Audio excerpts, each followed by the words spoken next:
మనందరం ఒకే కుటుంబంలో బతుకుతున్నాం. మనలో మనకెందుకు గొడవ? అన్నం పెట్టమన్నాడు, ఇంకా టైం అవ్వలేదన్నాను, అందుకోసం ఫోన్. నన్ను దిగులు పడక బాలా, ఆడు కొరివితో తలగోక్కుంటున్నాడు. ఈ విషయం మటుకు జైలర్ గారికి తెలిసిందో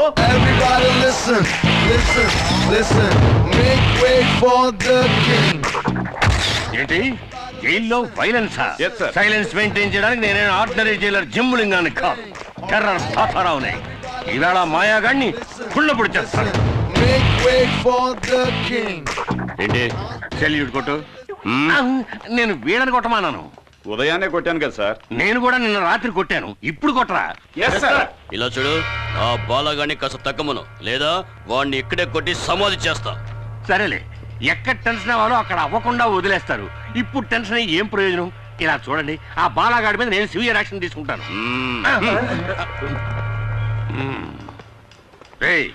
ఒక జైలర్ తో ఏదో టైలర్ తో మాట్లాడినట్టు మాట్లాడి వెళ్ళిపోతున్నాడు వీడు.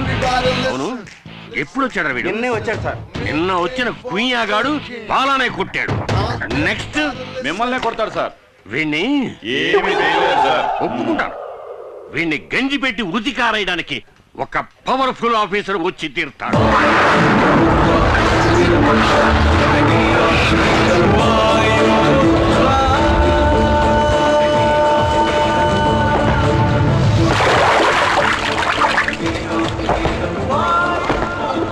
వాయుపుత్ర?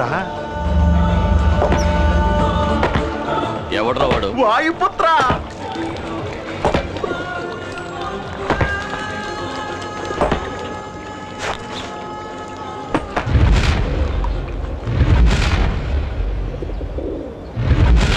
కాకి చొక్కా వేసుకుని దండించడానికి వచ్చాడ్రా తమ్ముడు. కాకి చొక్కా వేసుకోగానే సరికాదు, గుండెలో కలేజా ఉండాలి, లేదా బాక్స్ బద్దలవుద్ది. మన మినిస్టర్ ఎవరో తెలుసా?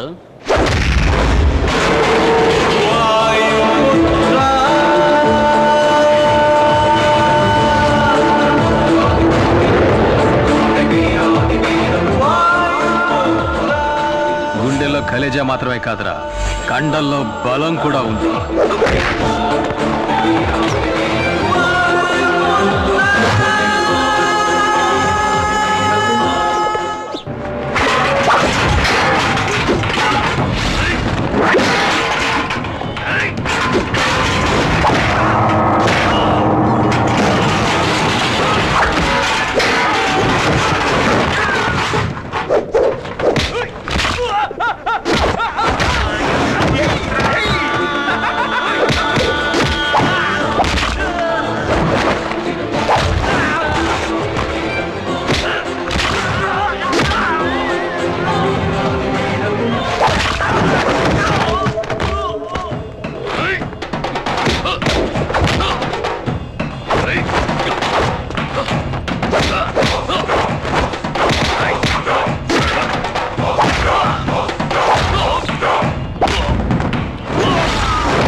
తోటి ఖైదీలతో మర్యాదగా నడుచుకోలేదో నిన్ను ముక్కలు చేసి పులుసులో కలిపేస్తా.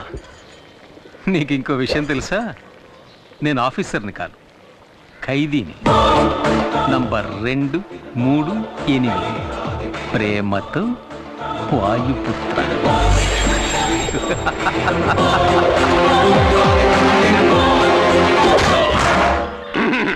ఏమయ్యా, నీకెంత ధైర్యం ఉంటే కక్కుసులో కుక్కీకి వేలాడదీసిన గంజి పెట్టి ఉతికారేసిన నా కాకి చొక్కాని నువ్వేసుకెళ్తావు. పై అధికారి ఒక ఆయన వస్తారు, ఆయన నిన్ను ఉతికి ఆరేస్తారని చెప్పారు కదండి, అందుకే అలా చేశాను.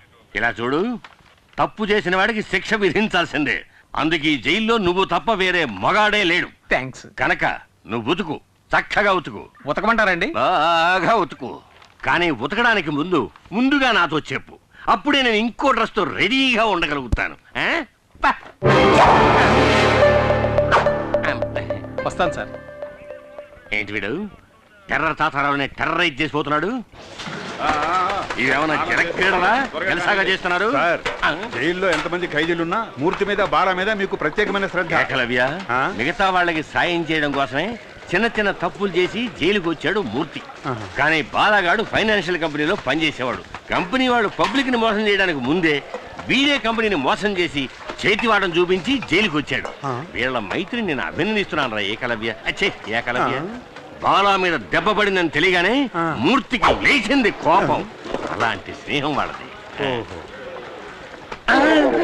ఏంట్రా నీ చెడ్డీకి అన్ని కిటికీలు ఉన్నాయి, మగాడు నీళ్ళు వేసుకుంటున్నారు రండి సార్. అమ్మా ఎలా ఉన్నావమ్మా? బానే ఉన్నా నాయనా. సతీష్కి ఇప్పుడు ఎలా ఉంది?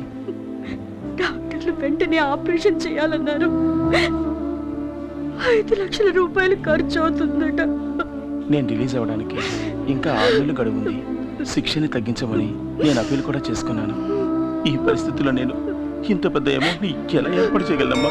కష్టమేరా కానీ ఆపరేషన్ చేసి తీరాలి, లేకపోతే మీ తమ్ముడు. తమ్ముడికి ఏం కాదు, భయపడకు. దేవుడు అర్థమైందిలే, నువ్వు బయటికి రాలేకపోతున్నానని బాధే కదా. ఇలా చూడు, నీకోసం నేను ఏమైనా చేస్తాను రా. ఇక్కడి నుంచి నేను తినగా ఎక్కడికి వెళ్తానో తెలుసా? నీ తమ్ముడిని చూడడానికి. నువ్వు నీ తమ్ముడికి ఏం చేస్తావో అవన్నీ నేను చేస్తాను. నీ మీద ఉంటు.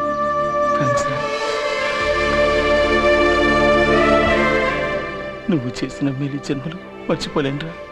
దిగులు పడకరా. ఏంటండి ఇది 6 ప్యాక్ బాడీని ఫ్యామిలీ ప్యాక్ చేసి మొన్నే పెళ్ళయిందయ్యా.